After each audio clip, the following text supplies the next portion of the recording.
Welcome to Alligator Preserves, everyone. I am your host, Laurel McHargue, and I am so honored today, and you're going to be blown away. I am going to be introducing you to a New York Times bestseller of a book called War of the Rats. But what we're going to talk about today is David L. Robbins' book, Isaac's Beacon. We'll talk about some other things too, but you're going to want to listen to this interview, so stick around. David. Laurel. Good morning. Good afternoon. Yeah. I'm on the East Coast, so it's afternoon. You're in Virginia, yes? And I'm going to stay here. Yes, ma'am. All right. I have done some time in Virginia back in my Army days, Fort Eustis, and then we were stationed near DC. Yeah, we have spent a lot. Of course, I'm from Braintree, Massachusetts, so I grew up on the East Coast. But I'm a Colorado girl now. I got to say. I love Virginia. I don't mean it to be a zero-sum game, but I feel it's the finest place in America to live. I was born. I'm one of those really lucky people that lives in the city of his birth unapologetically. I love my city. I serve my city. I'm an ambassador for my city, and I'm in Richmond, and I feel I live in the most fortunate place in America to live. That's I'm very happy with my town. That's a great feeling to have. And David, not many people, live in the city of their birth and love it so much. Yeah. Yeah. I do. I love my city. When I lived in Leadville and taught in the high school there, I used to tell my students, you've all got to get out of Leadville at one point or another, so you can either decide that someplace else is better for you, or you will come back and appreciate where you grew up. So I think that's important. I think you've done some traveling. A bit. So I was going to ask you to tell our readers what you would want them to know about you, rather than me listing off a bunch of things. What do you want listeners to know about you? Well, first thing I'd like them to know is that I don't know any of the questions Laurel's going to ask me. We had discussed my approving of the questions in advance, and Laurel and I decided that extemporaneity was the best way to go. So I want you guys to know I don't know what Laurel's going to ask, and I'm going to make it up as I go along. So I ask your forbearance and appreciation for my best efforts. I think the thing I'd like people to know about me first is that in the context of being a writer, we'll do two categories: me as a dude and me as an artist. And I'm not here because I'm a guy. I'm here because of as my role as an artist. And I think the thing that I care most about as an artist is other artists, aside from my own ability to make a living as a writer. Of course, we all care about, but I care a great deal about this subject. This subject, Laurel, that's dear to my heart, is the lack of appreciation that writers tend to get. And I mean those of us who sit down and try to do it for a living, try to do it so well that other people will pay us, for what we write. There's a level of professionalism to that. Too often, people will say, "Oh, when I retire, I'm going to write." And I go, "Oh, yeah." That never goes the other way. No writer retires and says they're going to be a surgeon or an airline pilot. Too many writing teachers say things like, "Just get it out of your hands," which is disrespectful to the art form. That's like a dancing teacher saying, "Just jump up and down, and at some point it'll become a dance," or "Just hit that block of stone with a hammer and a screwdriver, and at some point it'll become a statue." No, I don't think that writing teachers often enough equip aspirant writers with the proper skill sets to become storytellers. I don't think they themselves understand writing at a depth where they can actually teach the craft of it. I think they teach inspiration and imagination and talent as defaults because they don't know the mechanics of writing. And I firmly believe that if I pack your lunch, you go where you like, because you got lunch. You can go all day. If I help you with the tools, if I give you the tools, if I give you, here's a hammer, here's a nail, here's a level, here's a saw, build what you build. But if I don't give my students, and I do a lot of teaching, and we can cover later the various places I end up teaching, and I'm honored to do all that. But if we continue to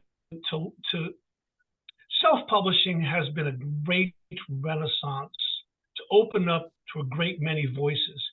It has also had the inevitable effect of downgrading what we consider to be publishable writing. And I'm not anti, I'm pro voices, I'm pro writer, but somehow or another, the one has outdistanced the other, I feel. I feel that people that are writing teachers and smaller publishers, great, I'm all for it. I support them and participate. But I don't want to lose sight of what the bar is, where the bar is. Good writing, good storytelling can't become just get it out of your hands. They can't become, I've had a fascinating life as a soldier, as a surgeon, as a pilot, as a mother, you know, as a person, I've had a fascinating life, and I'll just tell my life. And what I tell all the students that I teach, if I teach nonfiction, I say the first thing you need to know is your life is not a story. A story is a story. Your life is no more a story than a palette of paint is a painting. I mean, that's the thing that I want people to understand is if you are writing a story, whether it's your personal story, a live story, one you make up, that's here. That's the palette. It's got all the different colors you need. Here is a canvas, blank white canvas. You just don't take the paint and smush it on the canvas and call it a story. We occupy the space between the paint and the painting. We occupy the space between the story, the live or the imagined story, and the telling of that story. That's an art form. That's the raw material of the art form. And all too often, I find when I try to read something, I find people just skipping this process of learning to be a storyteller and going right to the telling of it. And so to try to wrap this up, I try to occupy that space between the paint and the painting, between the hammer and the chisel and the block of marble. There's an artist that occupies this space. And I want writers to struggle with the art, to learn the craft, learn the style, then tell what you tell. And I will say that any story, Thucydides said, stories happen to storytellers. And I will say that if you haven't been published, if you're watching this Zoom cast and you want some advice from me right out of the gate, I don't think it matters what you write if you write it well. Every story well told is worth reading. And if you don't write well, your story better be damned compelling. But if you write it well and it's compelling, you will get published because there's so much need and even avarice for material out there. Well, so anyway, I'll inhale. Inhale while I tell our authors that right before I hit record on this, I told you that I was going to gush over this book because I think every writer, and I've never done this before. I've never done this with any of the authors that I've interviewed before. You're the first. I think every writer, whether they're aspiring or accomplished, should read Isaac Speakin because of the craft, because of how you tell these stories. And there are so many stories in here. I was absolutely blown away. So there's my gush. Everyone needs to read this for the story and to learn. I mean, I have so many things in here underlined that I could spend a day going through things with you. And I'm going to read a few little sections later, but oh my gosh, this pretty much blew me away. So would you do something very silly and give our listeners the elevator pitch for Isaac Speakin? Yes. How many floors am I riding? What are you riding in this elevator? 5 floors. 5 floors. Okay. I believe that the story of the creation of the state of Israel is one of the greatest adventures of the 20th century. The last time it was told well was Leon Uris in Exodus, and that was written in 1959, before a great many archives, before a lot of the history of Israel was written. So what I did was I went back and I'm revisiting the story of the creation of Israel as one of the great geopolitical events of the 20th century that resonates today. And I'm writing it with a more contemporary sense. I don't know that Leon Uris accurately portrayed the Palestinian travails and the violence and the tumult that has been revealed over the last 75 years of archives opening and witness testimony.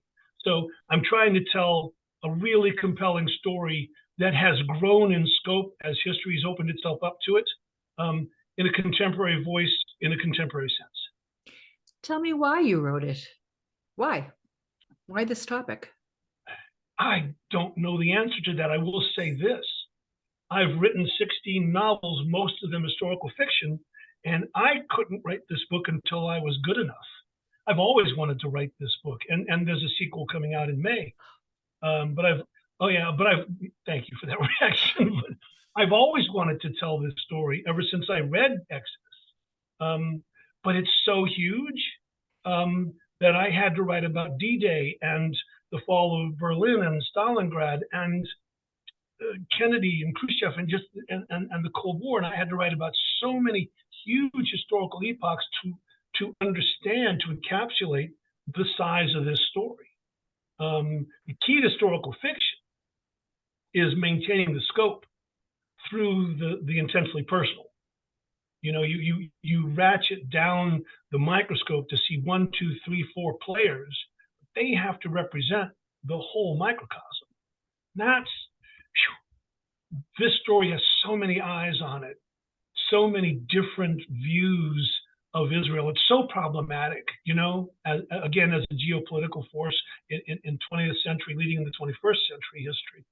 It's so problematic that trying to capture the personal stories alongside the tumult and the violence of the larger stories was something I've always wanted to do. Why? I'm Jewish. Why? Okay. Well, because of the challenge, first of all, and secondly, because it needs to be done. There's so much myth about the Palestinians and the Jewish Israelis, and Muslim versus Jew, and Israeli versus Palestinian, and there's so much versus, you know, so much, and it's surrounded in a lot of myth. I read a wonderful line that fact is malleable, memory is absolute. And that seems backwards, but it seems to be the epoch we're in, right? Memory becomes unassailable. This is what I recall. And we go, well, no, that's not true. Yes, but I recall it. And so I'm trying to write a book, and this will be part of a series of 5 books about the major wars of Israel. I'm calling the Promised Wars, the series. I'm trying to correct the record. I'm trying to leave behind, Laurel, a document. For me, this feels like a grand thing to take on, you know, a series of books that is just, I try to make it historically pristine. Others will tell me how well I did on that. But I feel that when I'm done, and I'm deep into my 70s, when I'm done, you can read all 5 of these books and go, I know a lot more about the creation of the Israeli state and the circumstances between the Palestinian and the Jewish Israeli, the Muslim and the Jew, the Israeli and the Palestinian. The causations of these troubles are far more complex and far more deep than any newscast we all watch. And the British, and the British involvement in it, which again, I'm like, what? We're not taught this. And I was shocked. Yeah. The British did not cover themselves in glory as occupiers of the world in the 20th century, did they? They're pretty much kicked out everywhere. You know, all love to my British brothers and sisters, but you know, it's hard to occupy, hard to be an occupier. Ask the Soviet Union, ask the British Empire. People tend to gravitate towards freedom. They just will. And the British found that out in Israel. My favorite quote from Churchill in this arena was, in the middle of the Troubles, trying to pacify Israel. Around 1946, Churchill said, there are 100,000 Jewish men of military age in Palestine. I have 100,000 soldiers in Palestine, and they still will not be pacified. You know, he had 1 soldier per military age male and still could not quiet the Jewish quest and thirst for independence, which itself was mirrored on the Palestinian side, their own wanting independence. And look, everybody wants a peaceful bed to sleep in. Everybody wants their children to do well. The other reason why I found this story about Israel and the Palestinians so compelling is that people are so similar and they want the same things. Yes, and what you did in this book, which again surprised and delighted me, was that you illustrate both sides with such deep feeling and understanding of both, and I say both, I really mean all sides of the problems in a way that was just made me think, wow, I never would have thought that or understood that. I mean, you've done something brilliant here. Oh, thank you. I'll cop to not the brilliant part. I'll leave that for others. But I will say that what you just said gratifies me because it's what I set out to do.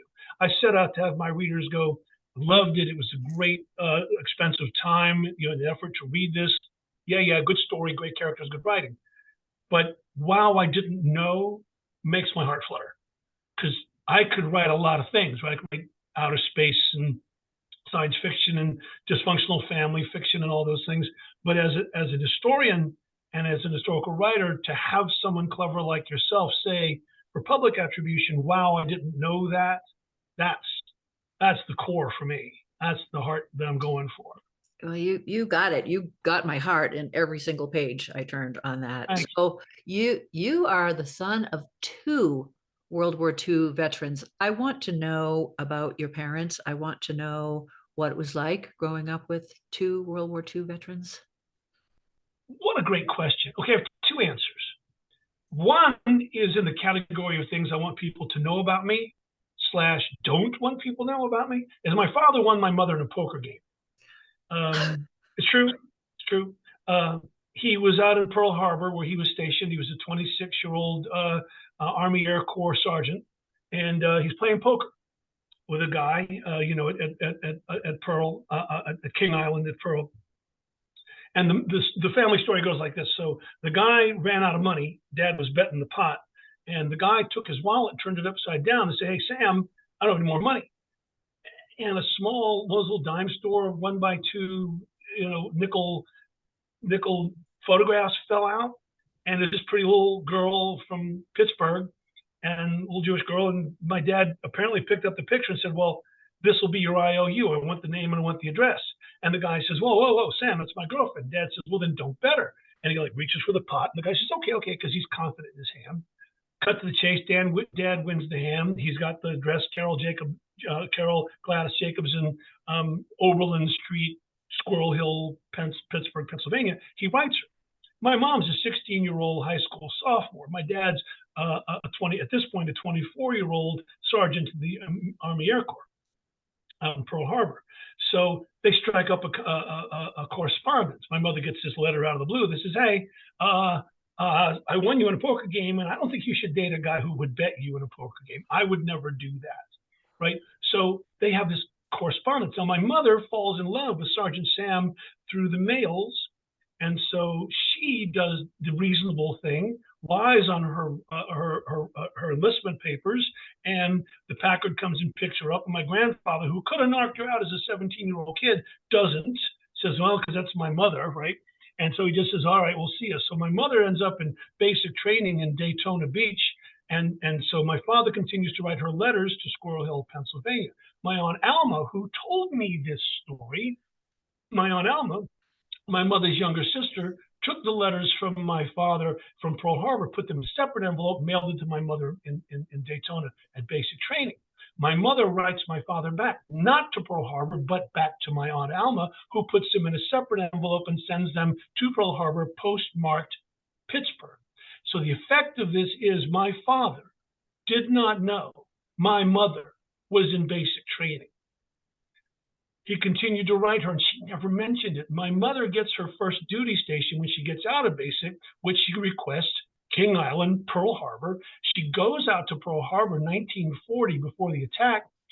And so she goes to the chaplain and says, hey, because this is back in the day before computers, of course, you couldn't find Sergeant Sam Rabinowitz, 50,000 people. So my mother casts this net. She goes to this chaplain and says, I would like to throw a dance every Sunday after church. And so she wrote to my father saying, hey, are there any social things? And of course, it goes back to Pittsburgh, goes back to Pearl Harbor, and she kind of convinces him to start going. Oh, those dances sound lovely. You should go. So he does, and she watches for him for a month or so, and there he is. And apparently, she walked up to him and said, "So, yo," and my dad had no idea she was in the Army. First time my father ever laid eyes on my mother. She was in uniform. She outranked him, and it was in a war zone. So, yeah. And then here we are. Oh my So gosh. that's true story. I wrote a play about that called Sam and Carol, which had a lovely production. Anyway, so growing up with World War II parents, to skip to the actual question, I loved the lead up. Oh my gosh. was the basis of a lot of my notions of heroism and adulthood. I grew up on a street in a place called Sandston, which is just outside the city of Richmond. It is actually on the wrong side of the railroad tracks. Small little town out by the airport. My dad worked at the airport. And you could walk down the streets in the 1950s when I grew up on this street in the early 60s, and everybody was a veteran. See, so you'd walk down the street, and there was the Bulge, and there was Iwo Jima, and our house was Pearl Harbor in the Pacific, and there was the air war over Berlin, and there was a medic, and there was an officer, and there was a Marine from Guadalcanal, and there was and every house was known for the service of its occupants, right? And we were part of that, and I was proud of that. Now, my father had multiple sclerosis. So I grew up with a man who had MS, and somehow or another, my father and his limp and that made him, in my mind, even more heroic, even more special, because it felt like a mark of the war, right? And I remember, obviously, as a young child, there was a very bad accident at the corner of Union and Nagley, the other street. All the streets were named after Confederate generals. Weird. And welcome to Richmond. And I just remember I was walking with my dad, and we heard this accident, and he couldn't run very well. Kind of did the Amos McCoy thing, but he ran, walked, stumbled to the corner, and these people poured out of their houses, Laurel. And I remember standing there watching. There was a fire, there was smoke, because old cars, and they burned. And I remember seeing all these guys that were my dad's pals and that were my neighbors become young again. There were the nurses, right, who were shouting orders. There were guys yelling, "Get me this, get me that, stat, look out for this." My dad was right in the thick of it, because he was like a master sergeant. So he knew how to bark orders and things. And I'll never forget seeing these middle-aged men become young again, become soldiers again in this moment of crisis. It was burned on my memory. And that has always, so my father's infirmity with MS, and watching him struggle with that through his life, and these little episodes, and that status of being the Pearl Harbor house, or there was the Bulge, there was, again, there was Iwo Jima, all on our street. Meant a lot to me, and it became my notion of what heroism is the quietness of it, that we don't talk about it, we do the work at hand, heroism is not who you are, it's what you've done. It's not what you say, it's what you've done. Tell me what your mother was like. Oh, ooh. Is like. How long is that elevator ride? Oh. My mother, well, the same woman who lied about her age to join the military and did all that wacky stuff, was wacky her whole life. So here's what I got. And we all have had parents. It's an obvious statement. And we ask ourselves sometimes, what did I get from my mom and dad? Right? Did I get my dad's temper? Did I get my mom's flightiness? Well, I got the best that both of my parents had to offer. My father, in his time, worked 4 jobs just to keep roof on the head and gruel on the table. Right? My mother was an absolute abject liar.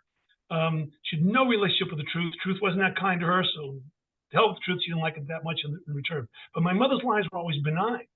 See, they were always like what she thought of you, what you could have been. When she would describe me, I was always far smarter than I am. My brother was a hero in Vietnam. My other brother was a professional baseball player. None of it true. but my mother was a fabulist, is a good word for her. So I picked up my mother's ability to see the world as it could be, which is what a fiction writer does, right? To see the connection between the real and the unreal, and to track the unreal between the real dots.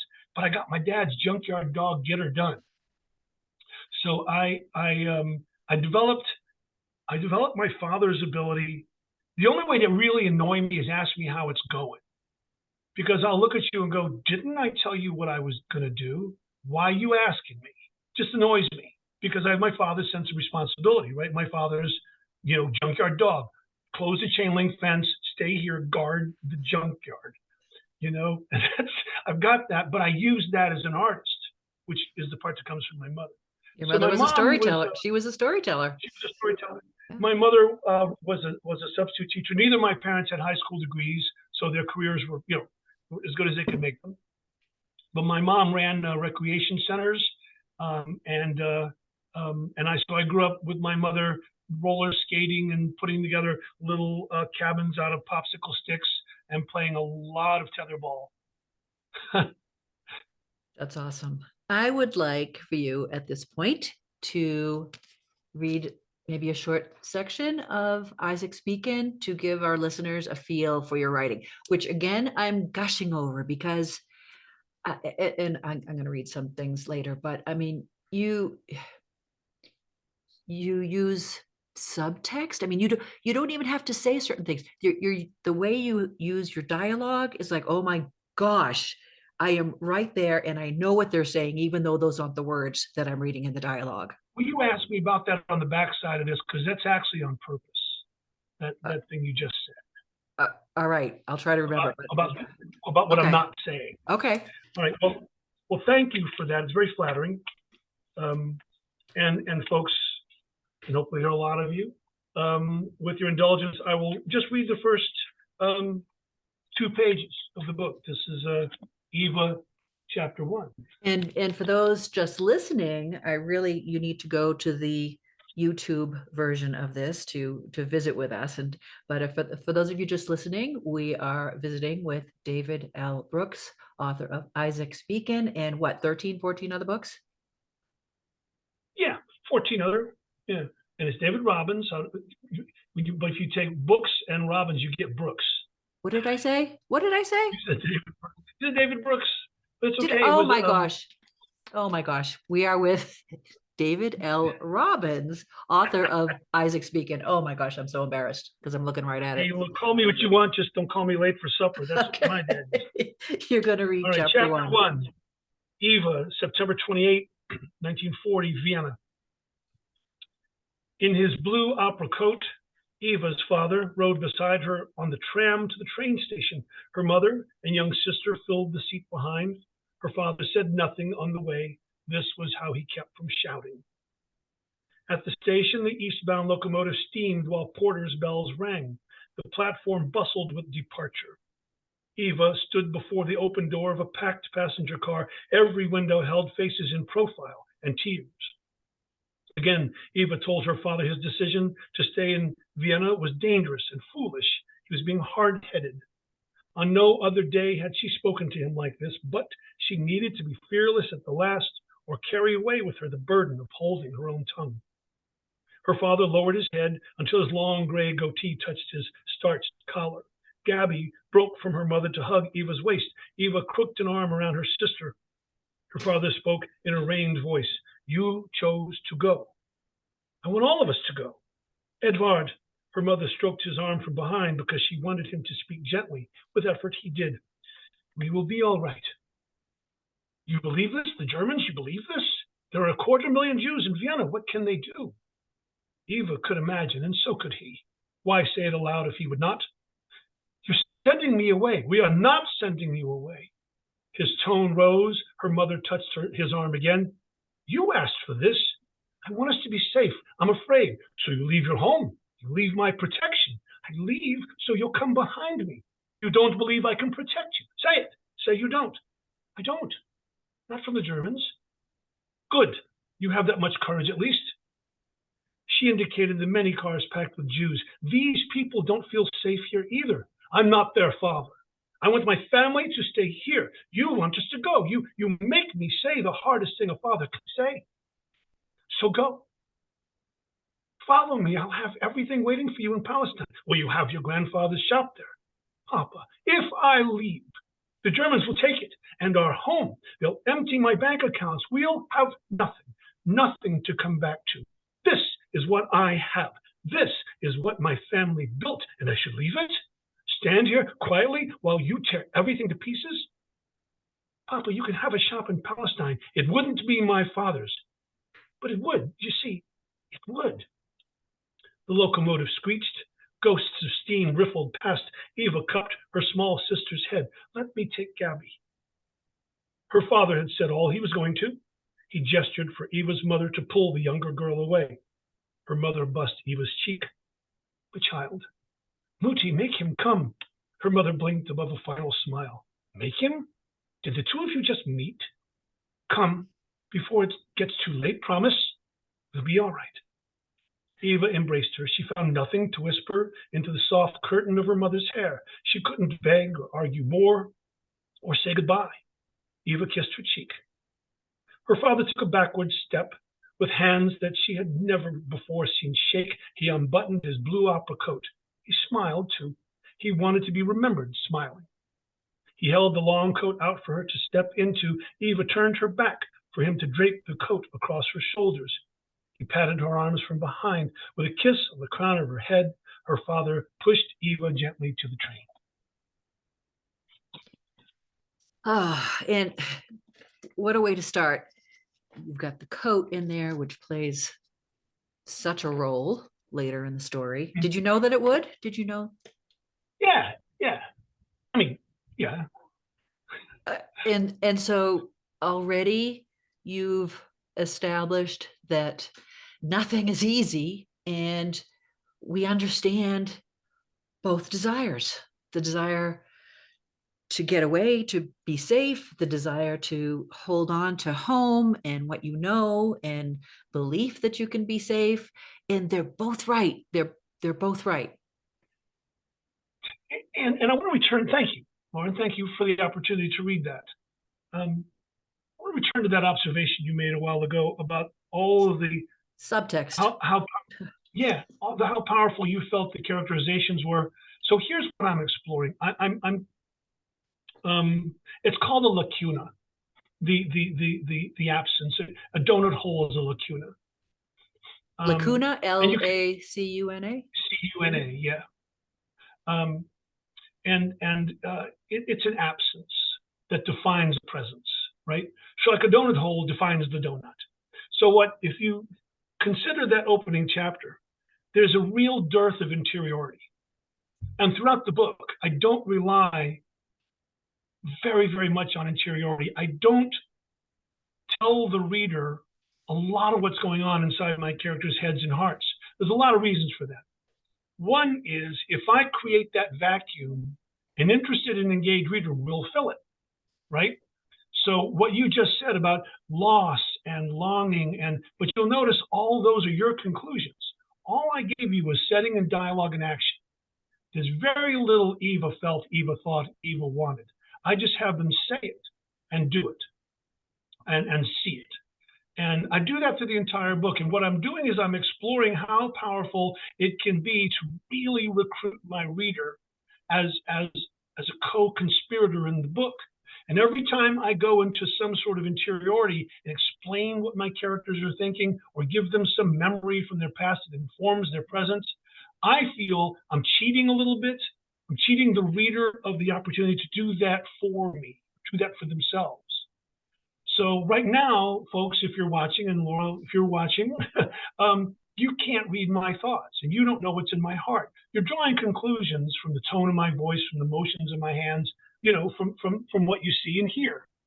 Well, that's how life is spent. We're not gifted with being able to ride around in someone's head between their ears. Yet you can't pick up contemporary fiction that does not start with 2 or 3 pages of hindsight and insight and thoughts and memories, none of which I have access to. So what I'm trying to do is explore with my work the actual phenomenological experience of gaining information about a fellow human being. I do it by observation. I do it by listening, watching, feeling, the senses. And I don't have access to your heart. I know what you're thinking about my book by basically what you've said, what you've written, and what I can see when you say those words. Then I draw those conclusions. So I think that every time somebody lapses into the internal world of their characters, stealing from the reader just a little bit. And I'm glad that you feel the characters were so vivid, because I will say to you, they were vivid because they were 50% you. There's no wrong answer as long as you have an answer. And you were not present. You, David Robbins, were not present in this. I never once thought about the author of this book, because I was so with the characters and what was happening and what they were saying and what they weren't saying. And what they were saying to you. To me. I mean, to me, that's so important. Well, it seems to be something to take for granted. But there's a place where there's places throughout the book where choices are made. A lot of choices, right? Vince decides to stay, and Eva decides to leave, and I don't tell you why. I tell you what. And then I leave the reader to go, oh, I would have done that. And if I have done that, I'd have done it for these reasons. And those are profound truths. Now, folks, if you're out there with a notebook and you're hoping I'll say something noteworthy, I think I'm about to. There's two kinds of truth, Laurel. This is a pedagogical moment. Okay. I hope. There's two kinds of truth. There's your absolute truth and your profound truth. An absolute truth is that truth, the opposite of which is always false. 2 + 2 is 4. Any other answer? Wrong. Absolute truths are what happened.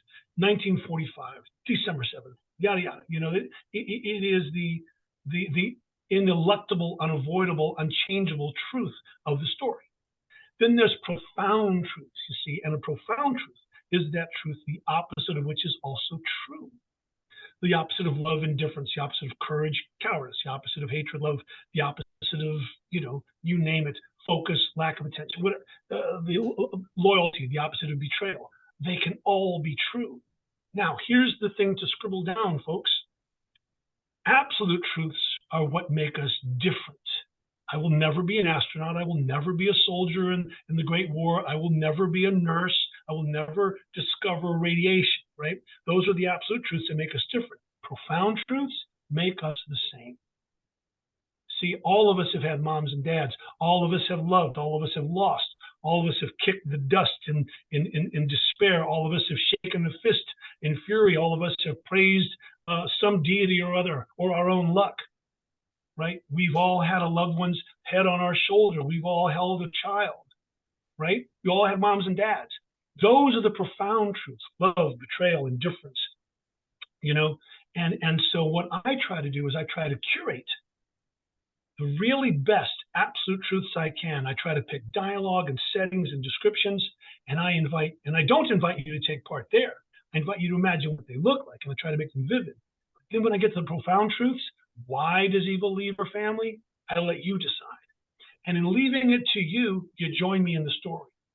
And then when we get to the end of it, then my good and clever friend Laurel says, wow, these characters are so vivid. And I go, but if you critically go back and find the number of places I tell you how to feel, it's a dozen, over 600 pages. It's all you joining me in determining, and your conclusions may not be mine. That matters not to me. It matters to me that you come up with a reason. As long as that reason is a profound truth, as long as I've excited something in your life that seems familiar to you, as opposed to the unfamiliarity of the absolute truths, ain't none of us alive in Israel 1940, right? Or Vienna. But all of us have had moms and dads. All of us have waved goodbye. I got to go. Those poignant moments are the ones that I don't try to steal from the reader. And that's on purpose. And that's how I teach. I teach that technique. And so right now, any author out there, any writer out there who's got a work in progress, do global searches on your document for the word thought, for the word believed, for the word remembered. Recalled, yeah. called. Right. Seriously, because you're right. That is a cop out in a way. It's easy to do that. So much more Yes. difficult for what you've done. And I've taught language arts in the past, in my distant past, and the whole Uh-huh. idea of figurative language, right? And sometimes I'll read a book and I'll just shake my head because the figurative language is so forced and it just makes me cringe. But like I said, I have so many things underlined in here. I just want to read a couple, just to share a couple things that just made me go, oh. The whispers along the rail began to mount. Gideon raised an arm. In the dark, others took up the signal, lifting their hands and shushing each other in a ripple. The immigrants quieted, and the waves breathed for them. I have chills reading that right Mm. now. it that it's absolutely gorgeous. It where we meet Malik, and here Malik is our dark bearded Arab character. I fell in love with him.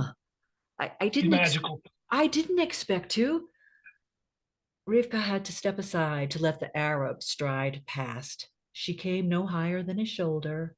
His robe kicked up behind him. He moved with the smells of sand and salt, and like the moon, if the moon had a smell, musty and ancient. Uh, ha!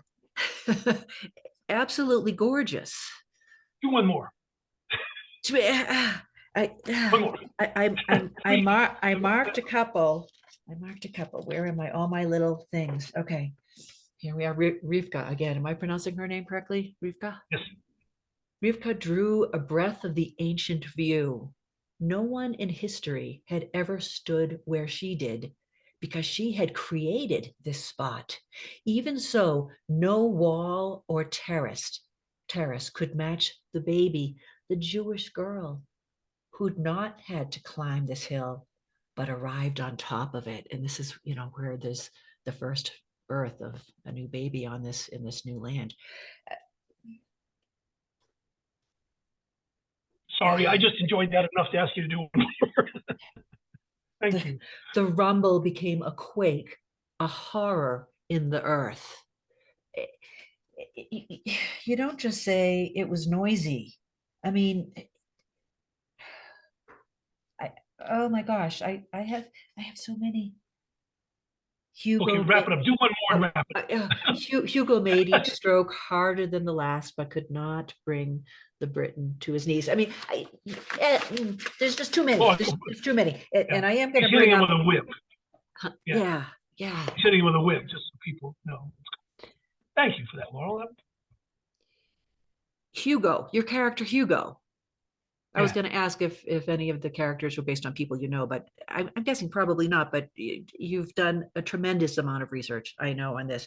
Your character Hugo irritated me, angered me. I wanted to hug him. I love him. He is a fantastically complex character, as are most of, I would say, all of the characters in this story. But boy, you really got someone unique in the character of Hugo. Well, thank you again. I'll probably say thank you a lot before this interview is over. Thank you for that. So here's how I developed the three principal characters in this book. Vince, who's an American reporter.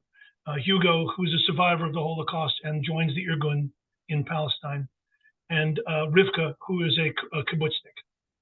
Now, Rivka believes that is the state of Israel or homeland for the Jews can be created by the seed, by planting it, by children, by plants, by groves, right? Hugo believes that Palestine must be won for the Jew by the gun, which is, a kind of Zionist, Irgunist way of looking at it. And Vince is your agnostic reporter. He represents the New York Times Herald, and he's also rooted in a real character, two real characters, a guy named Bilby and a guy named Aya Stone, who were Herald Tribune reporters in Palestine at the time. And I read both their memoirs. So there's these three characters. There's Vince, the American reporter, Rivka, the kibbutznik, Hugo, the Holocaust survivor, Irgunist. And I created them because I felt again, we talked about my recreation of Exodus by Uris. So I had a structure that I didn't know that Uris used. I felt there were three miracles to the creation of the state of Israel. One was the agricultural, one was the military, one was the diplomatic. Right, the diplomatic creation of the state of Israel is a miracle. The UN would support this, that the British would leave, all those things. Right, the agricultural miracle. Anybody who visits Israel remarks on that. Like, okay, the desalination, the planting of the groves, the soil, just it's an amazing place to see have arisen out of the tendrils of the Sinai. And the third one, of course, the military. How 500,000 Jews managed to win a country against 400 million Arabs, all poised against them. So I thought each one of those required a character. So Vince is as an American and agnostic because he's an American, he's able to give us an unfettered view of the diplomatic accomplishments. Vince can report on Ben Gurion and the UN and the British and the privations of the Arabs and things. Rivka obviously represents the agricultural miracle because she's there on a kibbutz, and she gives the book its name. The kibbutz she's on the edge of the Negev, south of Jerusalem, which is there. It's called Mesuat Yitzchak, which is Isaac's beacon. And the action of the book primarily focuses in Mesuat Yitzchak. Then, of course, there's Hugo, and I didn't want to use a Haganah soldier.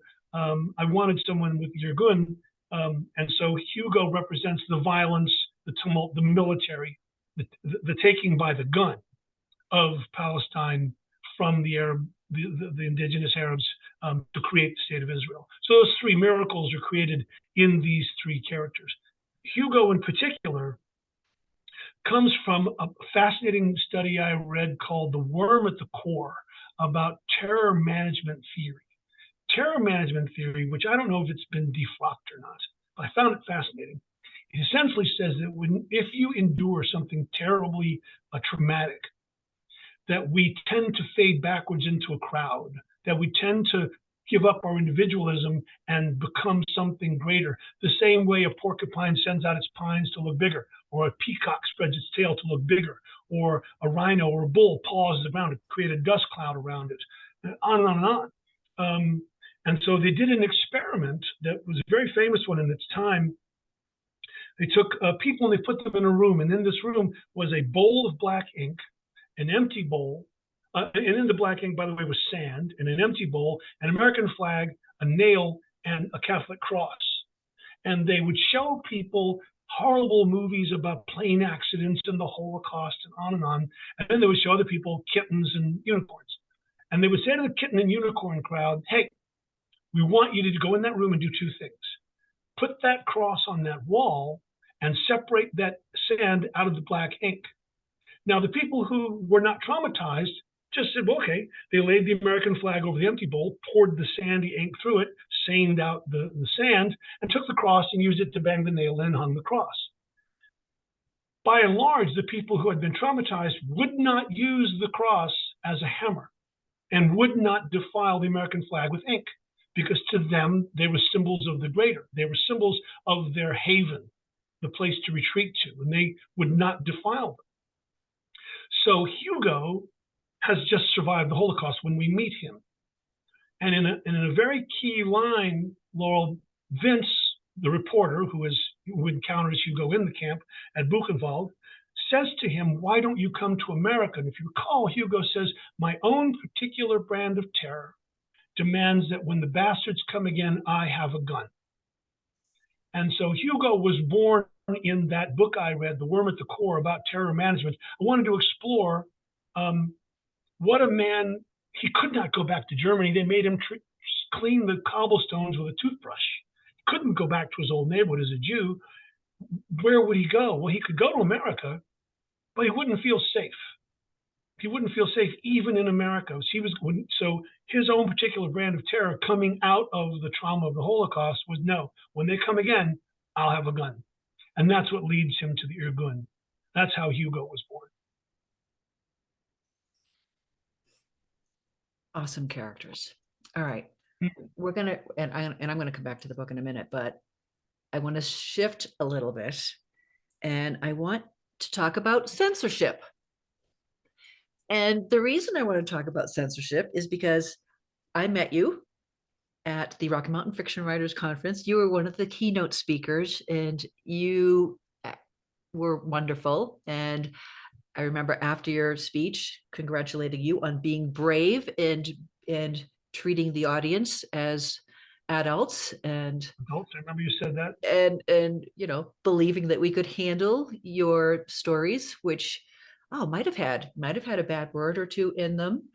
um and you were wonderful. And what, 2 weeks later, I see an apology letter in Bring my this up. email from you, and I'm thinking, what, why are you apologizing for maybe offending someone? So what are your thoughts? Well, there are multiple. First of all, everybody that knows you knows you're in Colorado, and this was in Denver. Mhm. Culturally, perhaps Denver, and I want to go on record as saying I had the best time. I was treated so well in Denver. I was treated like, with respect and generosity. I'm still in touch with a couple people from the conference, yourself included. Um, but so the lady that, here's how I got in this predicament.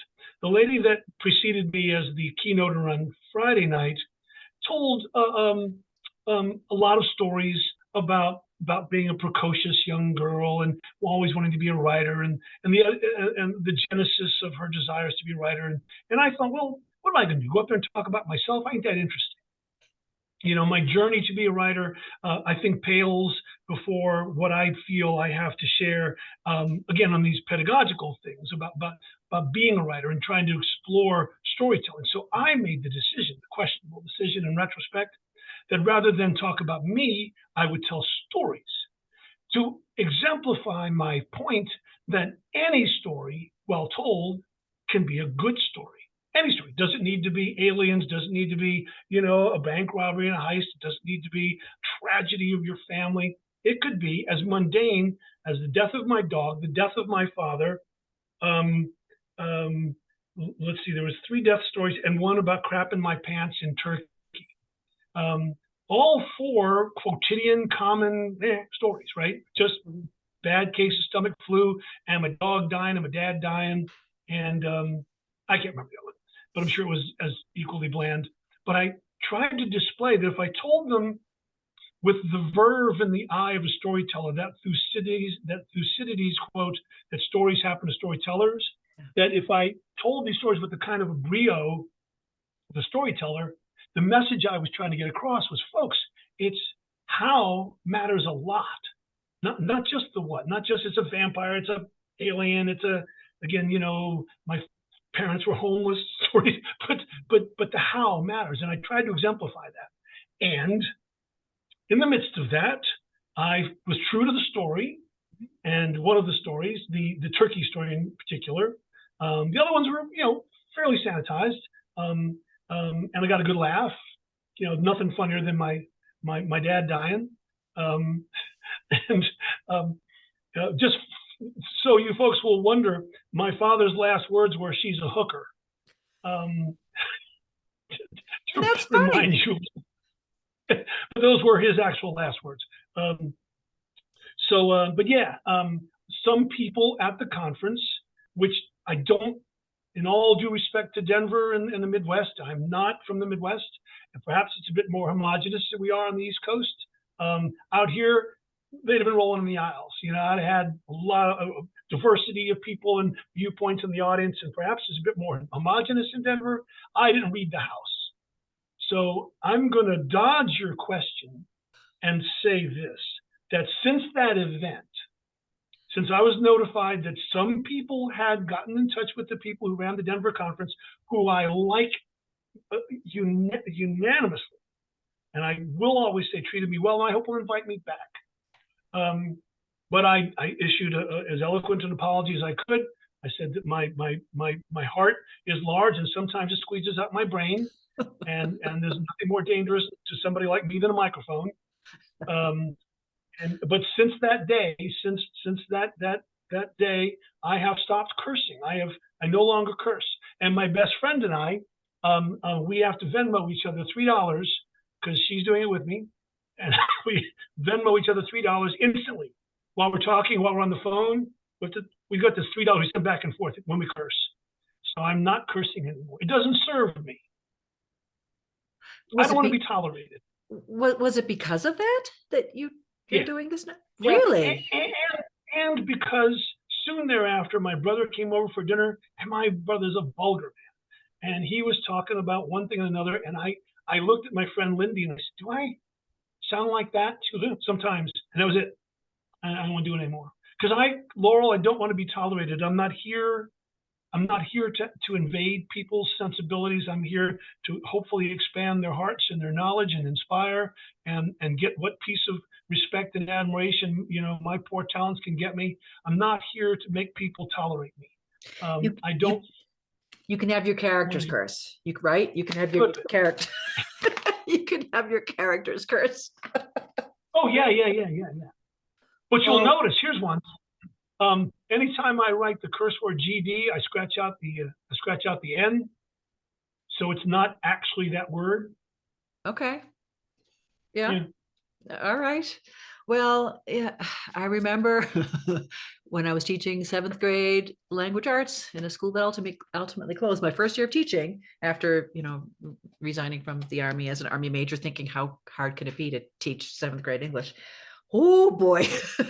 Yeah. that was my first novel. But I remember doing a whole class on the F word and how different forms of language and expression are appropriate at different times. And even something like that, I remember asking my child when he was just beyond frustrated about something, I'm like, just go ahead and go in the basement and yell it and punch a bag or a pillow or whatever and scream whatever you want to scream. Just get it out, as a form of expression that you're not going to go to hell. You're not going to, be struck by lightning if you say bad words. And I had my 7th graders all say a bad word in that class. And yeah, I made it through the end of the year. I would have bet against that. I had a lot. Vegas did not agree with you. The odds on that one. No, my thinking is this, Laurel. We'll have a personal moment away from writing and things and just be two middle-aged folks here. The older I get, which I'm doing right now, the more I understand how difficult life is, how many assaults on the ego there are, how many different slings and arrows our plans make, like, what is it? Man plans, God laughs. And in the military, no plan survives contact with the enemy. Life obeys that rule. And I find people clothe themselves in whatever pieces of ego they can. They have to pull it out of the bottom of a trunk if they have to invent something, like my mother, who married beneath her, because she came from a wealthy family and married this guy and this sergeant in the middle of nowhere, And so the older I get, the more I understand that people do what they have to do to cling. Life is not easy. Dealing with each other is not easy. Dealing with our own wants and desires and our disappointments. When we have an achievement, that check comes in the mail, it's like, yes. And it's maybe a day, but boy, disappointment lasts years, right? And we take the hits so hard. And in my world, so many of people watching this right now want to do what I get to do, and they would love it and they dream of it. They pray for it. And so I don't want anybody who encounters me, especially in a professional setting, to see me as anybody other than respectful to them, supportive of them, and I don't want to be tolerated. I want to be inspiring. And I can't inspire if I'm behaving like beneath that station. I get it. And it's hard. Life's hard, and I don't want to make it harder on anybody else. And I've done too much of it. And so there. Can we? New topic. New topic. I'm going to go back to the book, and this is going to be a hard question for you. So get ready for a hard question. On page 384 of In your hymnal. David Robbins, Isaac's Beacon, Mrs. Papel, and again, your secondary characters, Malik, Mrs. Papel, They are wonderful too, Gabby. They're all wonderful. Mrs. Papel got to her feet. I understand every bit of this place is precious, but sentiment won't defend it. We need to ask ourselves, are we being too brave? And so that question came to me while I was reading this book. Are they being too brave? Are they're defending a place surrounded by people who hate them and who want them gone. But how, how did you get to that question in the book, which is what I think everybody reading it will ask themselves at some point? How would you answer it? I think I know how you would answer it, but you answer it.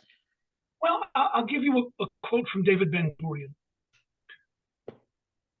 He's reported to have said, when asked this question, if you could save all the children of Europe and send none to Palestine, or lose half and keep half, and bring that half to Palestine, which would you choose? And he chose the latter. Said, if I could lose half the children of Europe and save the other half and bring them to Palestine, I would pick that. That's how important Palestine was to these people in that time, in that era. 13% of the Jewish population of Palestine was in uniform, an unheard of percentage, right? Unheard of. Huge percentage. Yeah. The Zionists view Palestine not just as their home, but as their God-given home, right? I mean, as a Jew, I grew up on the prayers of next year in Jerusalem. And, as a kid, we all gave $1 to plant a tree in Israel somewhere. And Israel has a special status. Now, I'm not trying to denigrate the Ukrainians who pour in blood to, hang on to their land either.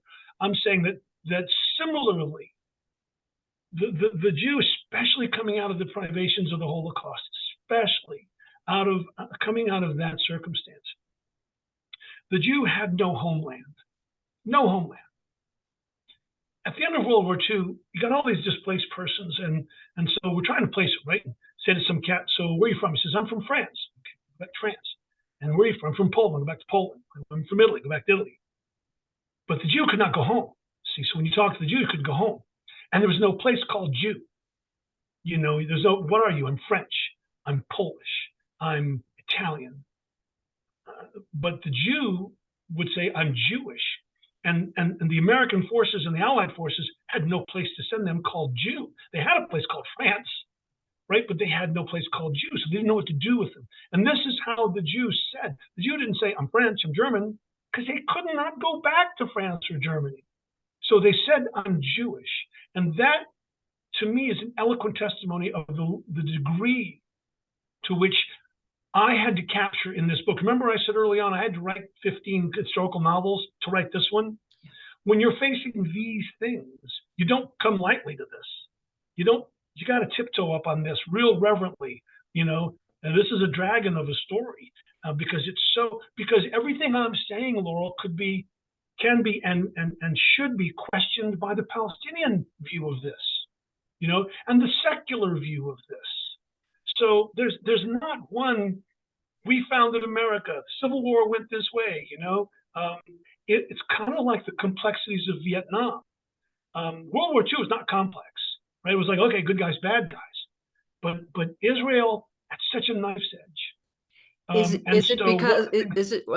it because of the relationship between the religion and the people? You mentioned secular. You mentioned looking at both of those. Look, there was a desperation to the Jewish people that the world had a great sympathy for, right? In the middle of the 20th century, a great sympathy for the Jewish plight, and Ben-Gurion and the rest very wisely, at least for their predicament, played on that. Isaac's Beacon details the displacement of the British as occupiers of Palestine. And the British, of course, they're, an empire of 1,000 years, they were losing their empire. See, they were on the cusp of losing India. They were losing Egypt. They were losing the empire, and they were damned if they were going to lose their footprint in the Middle East, aka Palestine. So they clung to that. And so Isaac Beacon talks principally about the Irgun, largely told through the character of Hugo, the confrontation with the British. And then once the British decided to leave, November 27, 47, once they said, we're out of here, then there was a civil war with the Arabs. Because the British stepped away as referees, said, we're not going to keep you all apart. And so the Arab and the Jew went at each other's throats for, 6 months in an unfettered, unrefereed, cage match. And there's a violence to that I thought that Uris's book had dodged. I thought that he had not adequately represented the claims of the Palestinians, the claims of the Jews, and the flat out clash between the two. And that's what I went. And then of course there's Darius Sin and there's Kfar Etzion, the two massacres in the book, neither of which were mentioned or have been written about. I don't know that Darius Sin has been written about by an American, for an American audience. I felt that was terribly important to write about. Those scenes are intense. They're sweat-producing, heart-throbbingly intense.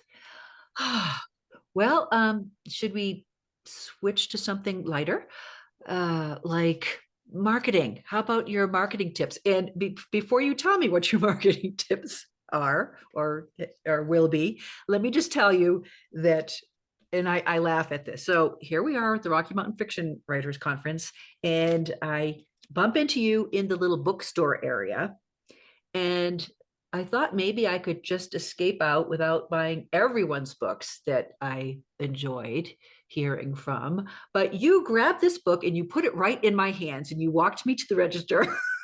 I don't know if you remember that. I am a big guy. And I may never have purchased this. I may never have purchased this had you not done that. And so let me just tell you, thank you for doing that. And there's a marketing tip for you. If you see someone, and I've done this at different events where there might be a young girl come up and they like fantasy. And so I'll open my book to the first page and I'll just say, here, read this and see if you're interested. And inevitably they'll end up buying it, which is lovely. But this was hilarious. And I will never forget how I bought this book. So thank you. But any other marketing tips besides bullying? Yeah, I'll give you a marketing tip. I don't do it.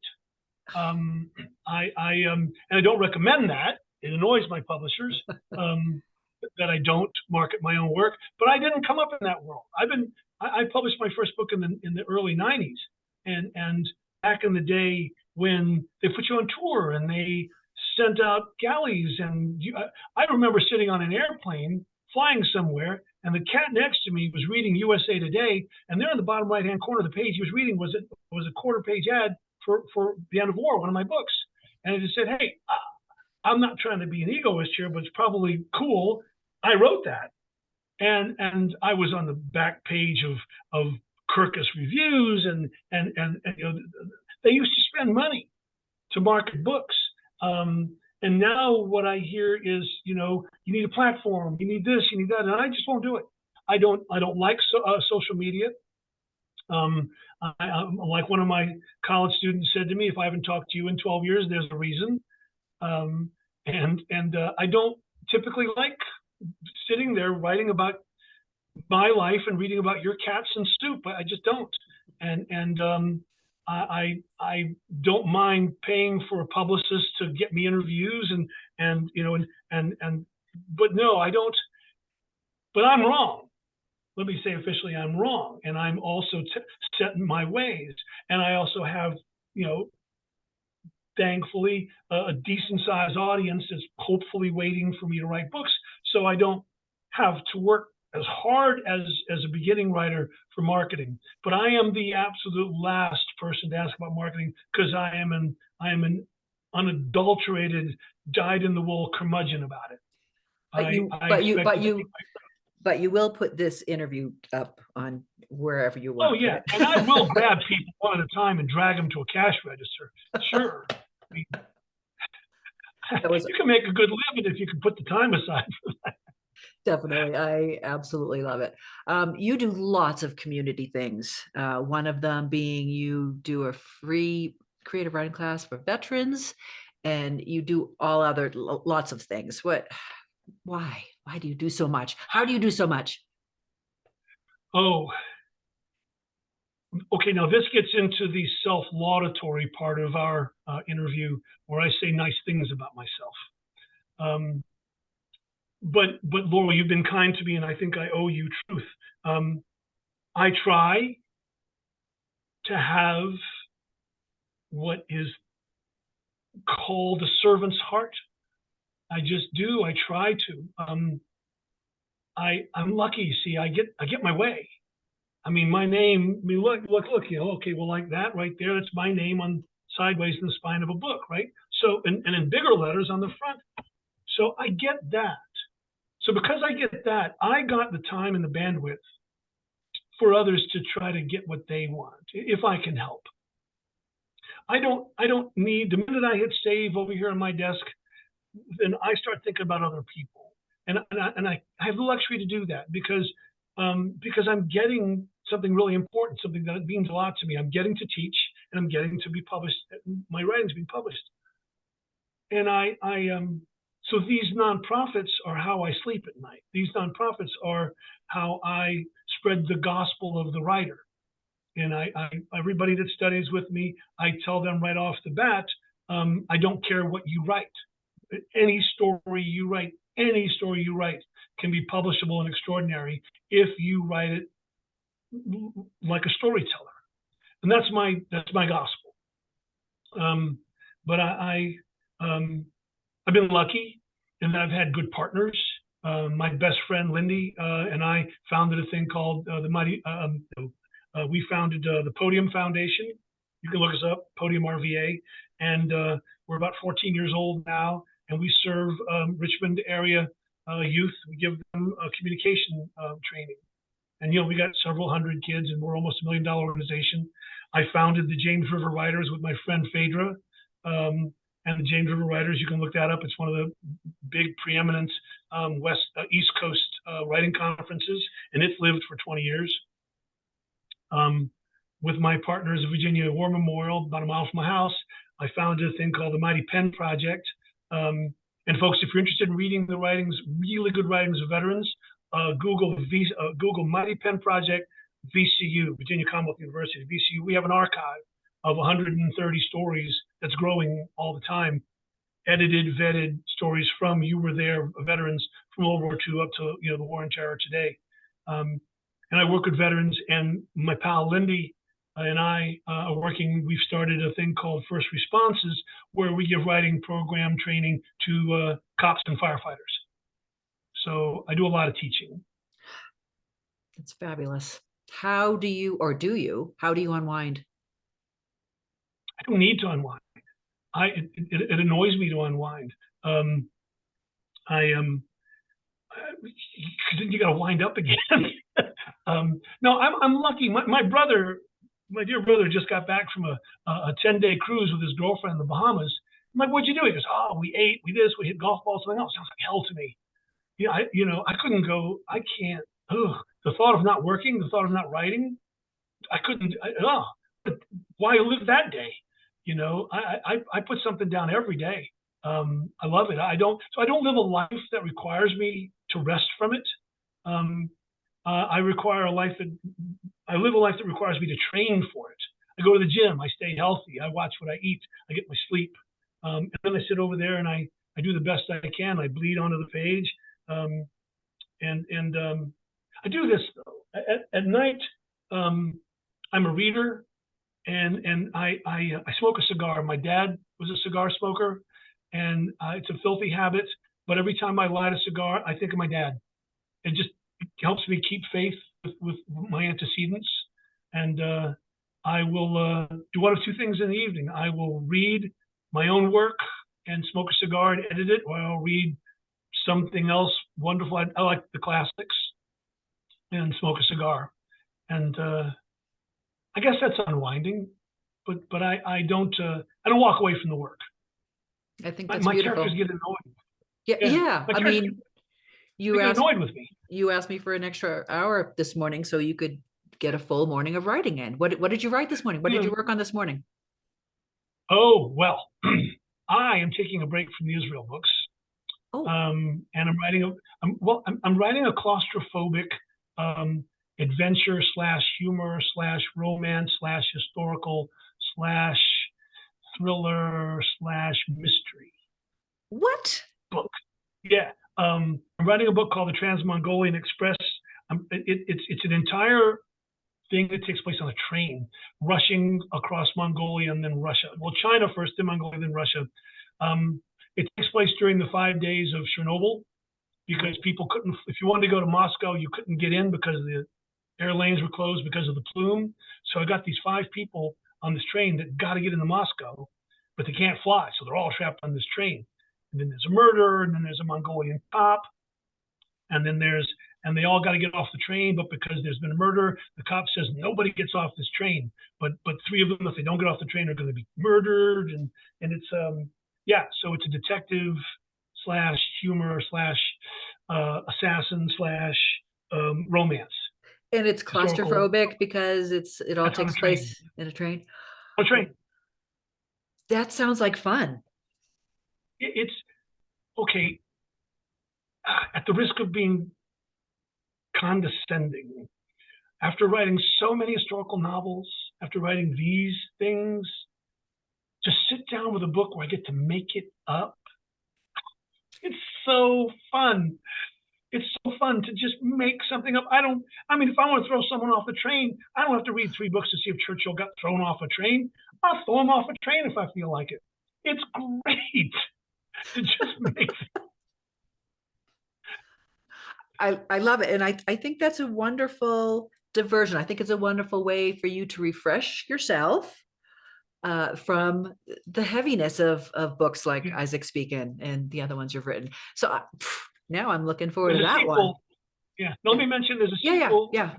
coming. Yeah, it comes out. It's now mid-January 2023, and when you're watching this, and the sequel comes out in May of this year. Called? And it picks up 6 seconds after this book ends. Oh wow. What's the title? Yeah. The Shortest Road. Okay. The Shortest Road. King Farouk of Egypt, the epigraph at the beginning.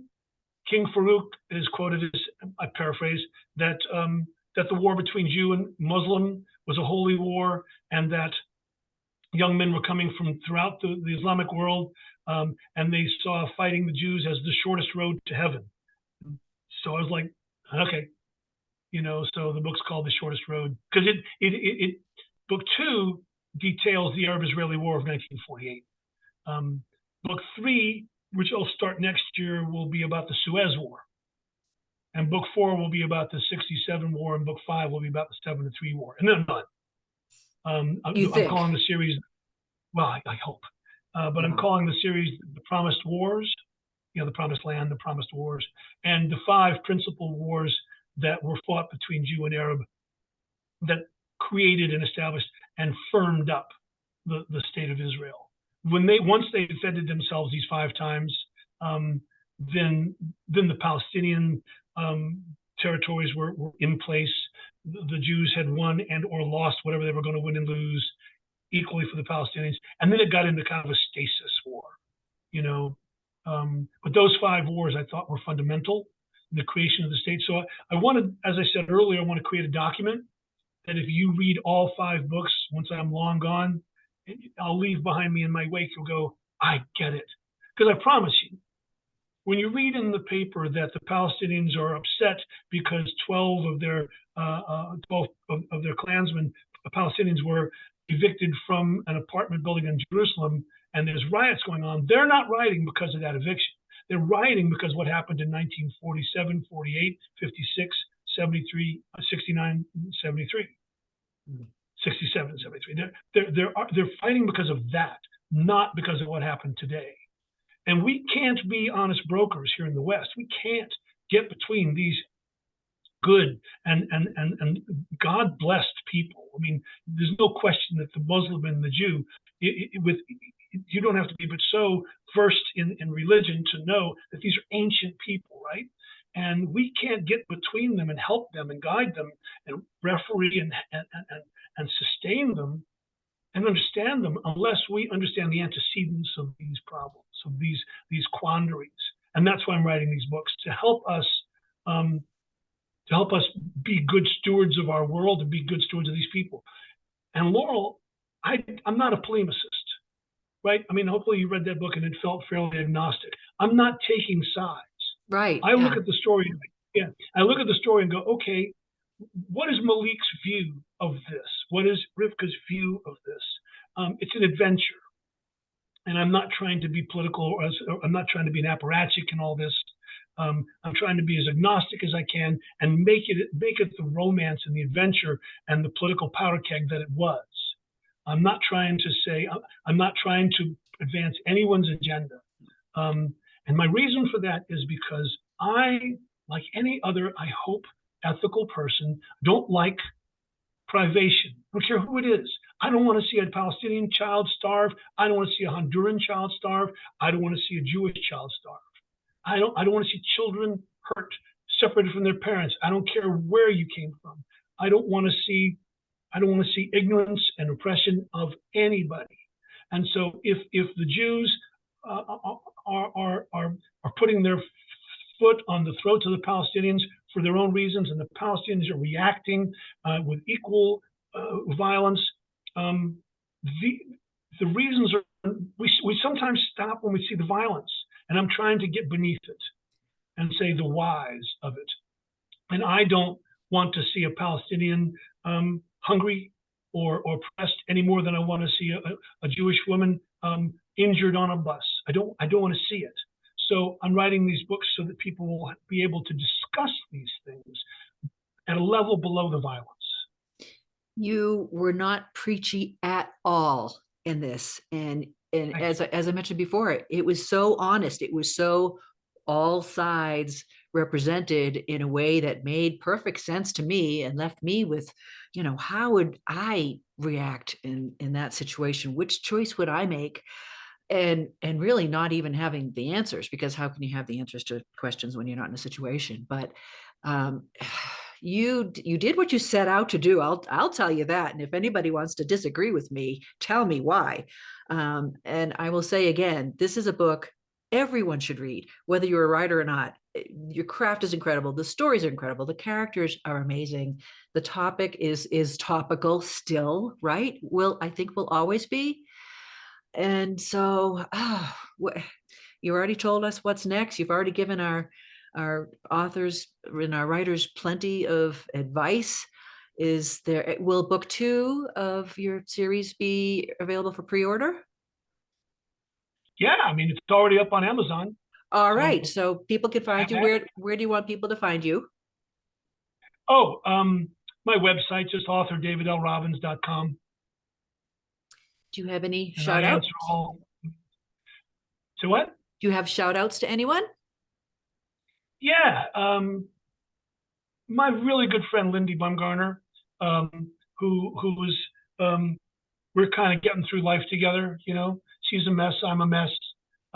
She's like my good right arm, and I'm hers. My dear friend, Catherine Sands, who's you met at the conference. Today's her birthday, January 10. So if you're out there, it's my birthday too. I wasn't going to say that, but today's my birthday too. Oh, well, a shout out to you, Laurel. Thanks, everybody. Send Laurel happy birthday wishes. With Catherine's birthday today. And I want to thank, like I did at the conference, I want to thank all the veterans and all the first responders and the people who, when I talk about a servant's heart, this is my way of serving, but my life's not at risk, right? And my safety and my treasure and my home, I'm not risking any of that.